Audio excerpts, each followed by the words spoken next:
Hello and welcome, Bisi. How are you doing? I'm very well, thank you. And thanks for having me, Jessica. I'm so excited to have you on. It's such an honor. Could you paint us a picture of the legal and social framework of what it's like to be LGBT in Nigeria? The social framework is a socially being LGBT in Nigeria is not yet still socially acceptable. Uh, the last time there was a survey, a social acceptance survey done, I think the number is still about around 85, 87% of Nigerians who still think that homosexuality should not be accepted or legalized within the legal framework in Nigeria. So that's still a very huge number of the population. And we're talking about 200 million people. So that's a huge percentage of the people. And then there is the other part, which is the legal part. And the legal part is where we have a law in Nigeria that prescribes 14 years imprisonment for same-sex marriage, 10 years imprisonment for registration of clubs, association, 10 years imprisonment for gathering. Yeah, so we have that legally, and then we have the social issue around it as well. And I think I read somewhere, I think it was the Global Attitudes on LGBT survey, that 91% of Nigerians believe that you can't be born gay, and 51% think that it's a Western phenomenon. Yeah. So those are the kind of things that are informing the opinions and the reactions of Nigerians towards same-sex relationship. So, would you mind sharing with us your story of being an actor in Nigeria, coming out on national television, and having to flee the country for your safety? My story started, I think it must have been about 2003, um, when I started receiving messages about, no, it was 2004 actually. It started 2004 because then I started acting on TV. I went to drama school and I studied drama. And I started receiving an email from, not really an email, a mail from a journalist, because then internet was kind of like just picking up. Facebook was just starting out around that time, and and I started receiving this message from the journalists about my sexuality and wanting for me to confirm if the story is true or not. And but about 2 years before then, I was outed by the by the university magazine, because I was still in uni at that time. So I was outed by the university magazine, and so there was that knowledge within on campus that about my sexuality. So when that happened, and I was just being threatened again, I just had enough. So I came out to national television in Nigeria, and that basically marks the end of my acting career. Basic and just a new journey for me in my life. Yeah, I heard that you said as well that the president in Nigeria said there are no LGBT people in Nigeria, and you refuse to be erased from history. Yeah, because basically, it's so easy to and that was not the first time that those things have been said. And they were said, like you said, within the context of being gay is a Western construct, it's a Western thing, and they're not here. And you have a choice to either allow them to continue to perpetuate that kind of discuss, while you sit back and just want to, I just get on with my life, or you want to say, no, that is not true, because there is one of us here, and if there's one, there will be many. So you can't keep saying that we are not here, because that's false, and someone need to put a face to the discourse. And yeah. And I also read that you beforehand were an anti-gay protester preaching hell and damnation. Was this out of fear? No, it wasn't out of fear for the law or anything. It was just basically out of the understanding of the household that I was brought up in. I was brought up in a mixed religious home, very, very religious. So and was brought up to believe that who I am is not in agreement with my faith. And for that reason, I have to, yeah, my faith brought me to a point where I needed to question if what I am is real or not. And I had to present it or situate it or explain it within the framework of good or bad. And the Bible, the Quran told me it's bad. So there is no other explanation for me than to believe it is bad. And yeah, and I have to deal with it within that framework that it is bad. Mm. And do you think this mass unacceptance is born out of religion? I know you said it was in your household, but for the country. I mean, it's born out of religion, it's born out of white supremacy, it's born out of racism, and it's born out of toxic masculinity that was promoted, pushed, and legalized by the white colonial masters who came to Africa. And I mean, there was no law, and it's fair to say were Africans homophobic before the arrival of white colonialists? We don't know. There's no documentation for that. But what we do know is that there are documentations to show that white anthropologists, white historians saw an exhibition or examples of same-sex relationship within the Africans that was not really frowned upon. So the legalization of homophobia was brought about by the colonialists. So um, for me, and the colonialists brought Christianity before the Christian colonialists were the Islamic jihadists. They brought Islam, and these things are situated within the religion that they preach. So basically, I would say that situating it within the context of religion is easy, but it also in a way um, diminish the impact of racism and sexism and colonialism in the discourse of homophobia on the continent of Africa. Yeah, I think a lot of the British overseas territories have really poor records for human rights violations in regards to LGBT. So, Bisi, I'm from Bermuda, and here in Bermuda, we've become the first country in the world to make same sex marriage legal, then make it illegal. Then it was made legal again. And now the government is in Privy Council in London trying to make it illegal again. So it's been an absolute roller coaster. And it sounds similar to what you're saying with Nigeria. These rules were set in place by Britain, but now Britain has, made it legal. Do you think, when you sought asylum in England, was it easy to do that? Is it easy for people who are LGBT from these colonies, former colonies, to come seek asylum? Well, it's not easy. I mean, it was easy for me because I had a track record of the work that I was doing on the ground in Nigeria. But for someone else who doesn't have that track record, it's not easy for them to claim asylum. Britain is still deporting people who are trying to claim asylum on the basis of their sexual orientation because they don't believe them.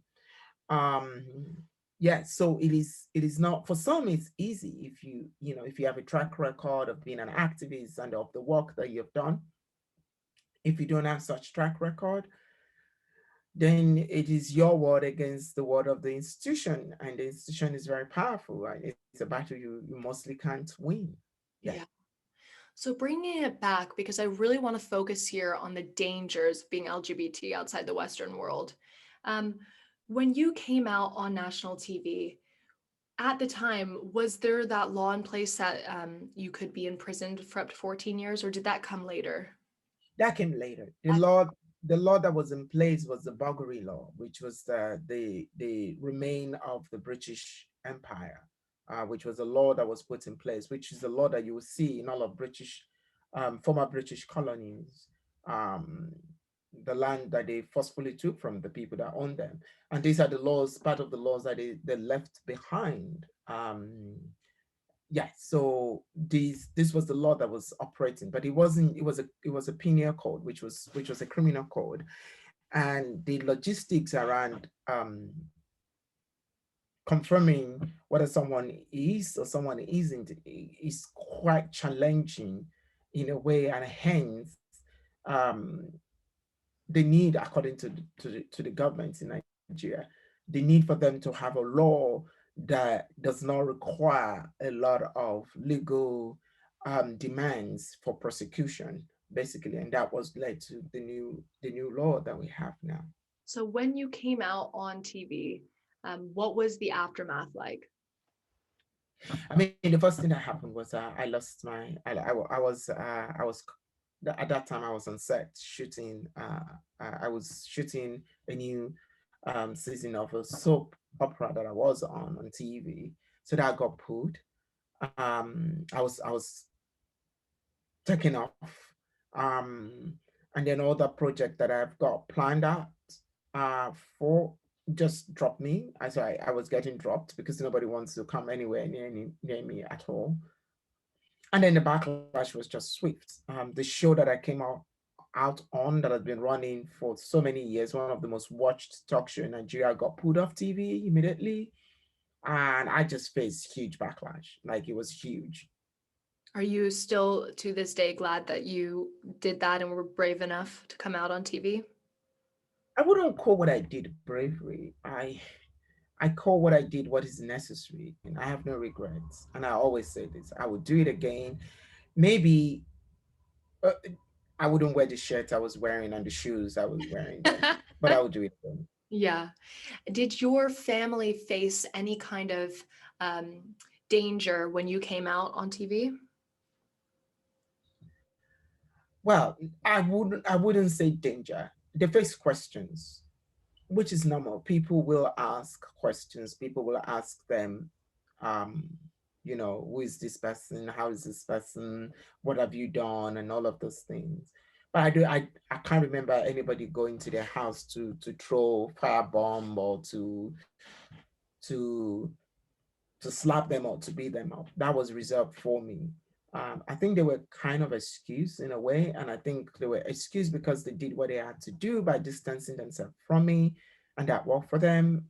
Yeah, so no, they Wow. didn't. So so you came out and they distanced themselves, they didn't support you going through this. Yeah, they couldn't because they don't have the tools that they would need to support me. And yeah, they couldn't in any way say, oh, we support you, because they don't have the tools for that. Was that the first time that they heard that you were gay, or did you tell them before? No, I never told them before. My mother has been very suspicious. She's caught me once or twice, so she's been very suspicious of my sexuality, and she's never had a conversation with me.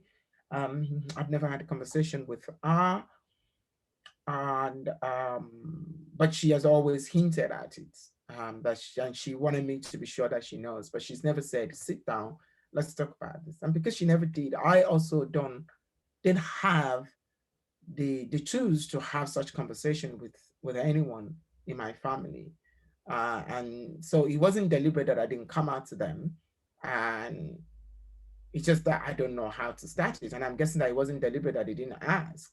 It's just that they don't know how to ask. So yeah. When I read that you were attacked in your home because you were living openly gay. Would you share what that experience was like?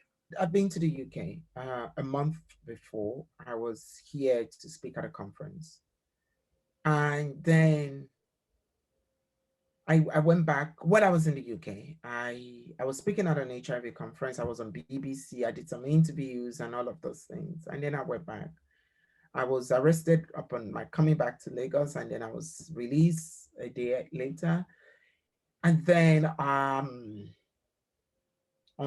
the 9th of April, a group of men broke into my house. That was April 2007. And it was quite traumatic experience for me. And they left after about over 2 hours, and that was one of the most difficult 2 hours of my life. I was chained up, I was beaten, I was called all names, I was, yeah, I was told, because when I was in the UK, I talked about the corruption within the government then, and the way that the government was using PEPFAR. PEPFAR was the project started by George Bush as a response to the HIV pandemic globally. And it was a US response to say that we are going to set aside money to fight HIV across the world. And that money, though, wasn't directly explicit for gay men, but there was a place that allows for intervention for men who have sex with men. And the Nigerian government were collecting this money and they were not doing any work that involvement. So they will collect this money that has the bulk of money for men who have sex with men. And they were not, those people were not allowed into the setting for the implementation or giving grant to do the work. So I talked about this, and these kind of like spark, UNAIDS and the rest to start questioning the Nigerian government. So now I want to make clear, I did not know for sure if the people that came to my house were sent by the Nigerian government. And I don't think that they are, because I think if the Nigerian government want to eliminate me, they will have done it better than the bad job those people did. But one thing that I know for sure was that they were saying things about, like, I was saying trash about the government. I was bringing down Nigeria. I was saying nasty things about Nigeria, that I should have just stayed back in the UK and should have never come back. I should have done this. And yeah, that lasted for more, over 2 hours. And yeah, that was for me one of, yeah, I still get, PTSD from it. Oh my God. I'm so sorry you had to go through that. Do you think their intention was to kill you that day, or was it to teach you a lesson? There are two things that are still going on in my mind. If they wanted to kill me, they would have killed me. I don't think they needed 2 hours for them to have gone through that. But at the same time, a gun was pointed to my head, and I was beaten with machetes. Not cut, they didn't cut me, so the flat side of it, but they let me know that they've got it, and they will cut me and cut off my neck and cut off my head and all of those things. So this was where they made me know that they have a machete, they have a gun, but they were beating me continuously. So were they there to threaten me? Were they there to kill me? I don't know. I don't know. Or was it? I don't know. I guess I wouldn't know. Yeah. But I'm still here. So that's the point. And I guess in our like Western bubble, so I live in London, the same as you, Bisi.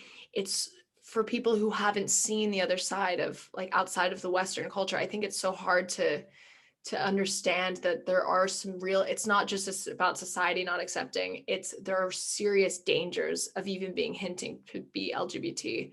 And I've read a lot of the work you've done, and something that keeps coming up that I wanted to ask you about is the phrase corrective rape. Can you explain what that is?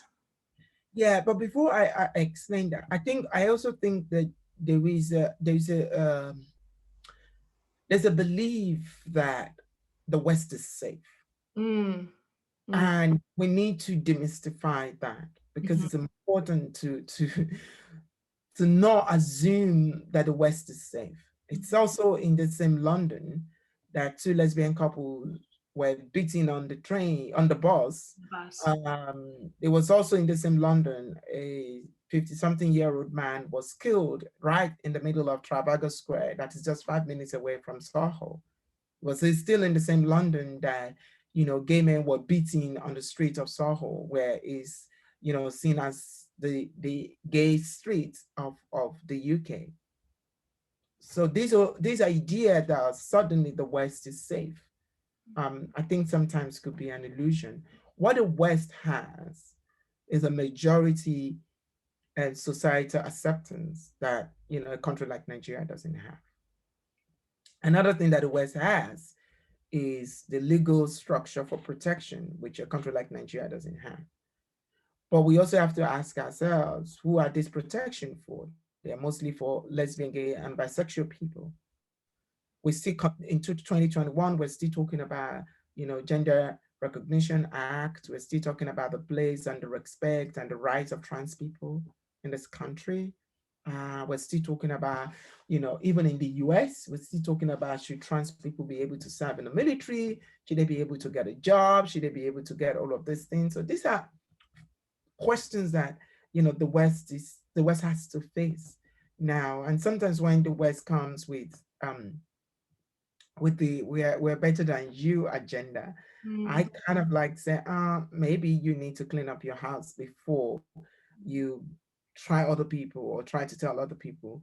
But I think that there's a lot that the global South can learn from the global North, in terms of activism, and that we are grateful for. Now, to answer your question around corrective rape. So corrective rape is one of the methods used by homophobes with the aim that the reason why a woman is a lesbian is because she has not tasted a dick, and that if she tastes a dick, she will not be a lesbian. A lot of time, and sorry for this trigger warning, a lot of time corrective rape are promoted or organized by family members. A lot of the time, it's by family members. And these are family members who will either employ other people to come in, or sometimes even family members committing this crime on lesbians. And the idea is that you will have unconsented sex, which is rape, with these women, with the hope that if you do this, they will then turn straight. Wow. I guess that goes back to the whole belief that 91% of Nigerians believe you can't be born gay. Exactly. We have instances where gay men have been set up by family members to have sex with women with the aim of correcting them. But it is common with women. Yeah. And it happens even in the streets, Bisi, is what I read on your page. Is that true? Yeah, you can just imagine how unsafe the streets, the home, the bar, the schools, the clubs, how unsafe they are for women, cishet women, that's cisgender heterosexual women. Now imagine what it is like for queer women. So, and even imagine how what it is like for trans women. I can't. That must be so scary. I also, and I hope you're comfortable talking about this, Bisi, you had a suicide attempt. Would you feel comfortable sharing what led you to that? It was when I was young. It was me struggling with my sexuality, and was me just trying to, um, you know,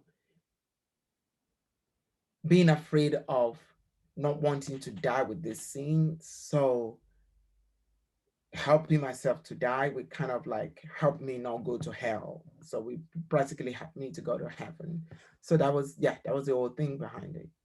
That must have been so scary for you to feel that that was kind of your only way out. Yeah, well, that is mostly the choice of a lot of queer people. Is the only way out. There are a lot of queer people. You're also open about the fact that your friend passed away from HIV. How bad is the current HIV crisis in Nigeria? The HIV crisis is in Nigeria is still, top on the list.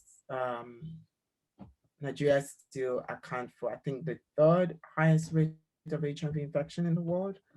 It's still a big thing amongst gay men in Nigeria. Access to treatment has improved. Access to knowledge is improving. But there's still a lot of issues around discrimination and stigma, most especially within the workplace. And yeah, so there's still a big thing around, faith healing. This is where you think you can go to church or to the mosque and they can give you some form of concussion and you can drink it and you'll be healed by God. There is still those things are still permissible. So yeah, but in all and globally, the HIV infection rate is going down. It's going down in Nigeria, maybe not as much as many of us would have loved, but there's still a lot of structural and social issues that are still very powerful, affecting and promoting hate, misinformation, stigma, and shame. Wow.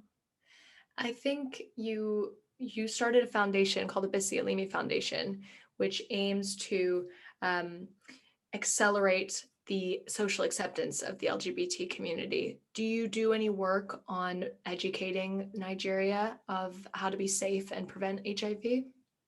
No, we don't work on HIV, and that was a deliberate decision to make because there's so many HIV organizations on the ground. Our work, we are a think tank, and that's what we do. We do policy, we do research, we do campaigns, we do lobbying. So that's what we do. We do not want to get involved in that crowded space. Okay. And you said you do research. And I think before you were saying, you guys were down to 85% people were pro um, the rule banning same-sex marriage. Has that come down since, I think that was in 2015. Has that come down since? Yeah, around about 83 or 80 something. It's coming down. It's very slow. Yeah. Again, it's Nigeria. So it's not as if we're expecting a miracle. I think we are well aware of what it is and how slow it could be. But also we're not giving up on what is possible. And we think that the number will keep going down. Okay. And Nigeria now, and in the future, do you ever see it being a place where the same sex can marry? Oh, I'm not in doubt of that. I'm not never in doubt of that. I strongly believe that's gonna happen. But for now, I don't think marriage is not gonna happen in my generation. I don't think I will live to see that. But one thing that I'm very sure that I will live to see will be what happened in Angola just now, where it's not just that Angola is legalizing homosexuality.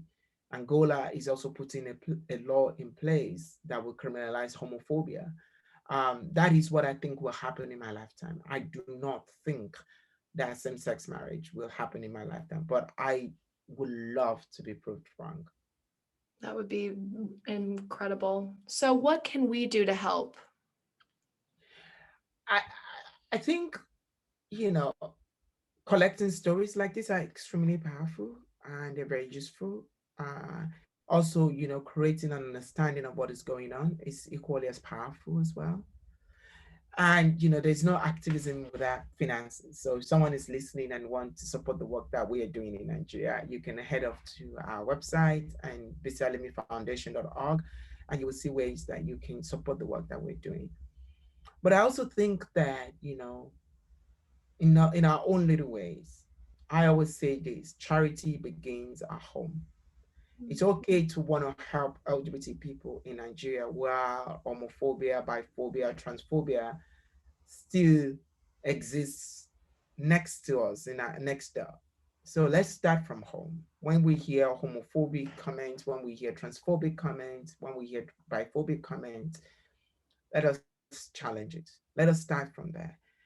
The people that we want to help can help themselves, and they're doing a good job at that. But there's an illusion, like I said earlier, that the West is safe, and we should not be complacent in this illusion. So let's help by making home safe, but also let's understand that when home is safe, there's always a ripple effect to Mm, outside as well. yeah. Is there any advice that you'd give for people who are not out yet for fear of their safety? This is all I want to say. Um, Coming out comes at a cost. Staying in the closet comes at a cost. Put your Excel sheet on the table. Examine it. Check your bank balance. Which can you pay for? And when you come to that decision of which cost you can afford, make that decision. If you come out, you're going to pay a cost. People will accept you, people will reject you, people will have an opinion about you. If you stay in, it's going to affect your mental health. You're going to live in secret. You're going to have to always try to cover your track and all of those things. Which of these are you able to put up with? And based on that, make up your mind what is best for you. Because at the end of the day, this is all about you. It's about what is best for you, and do it, and do you. Thank you so much, Bisi. We'll end it there. I really appreciate you taking the time today. Thank you so much, Jessica, for having me. Really appreciate it. Thank you so much. Thank you.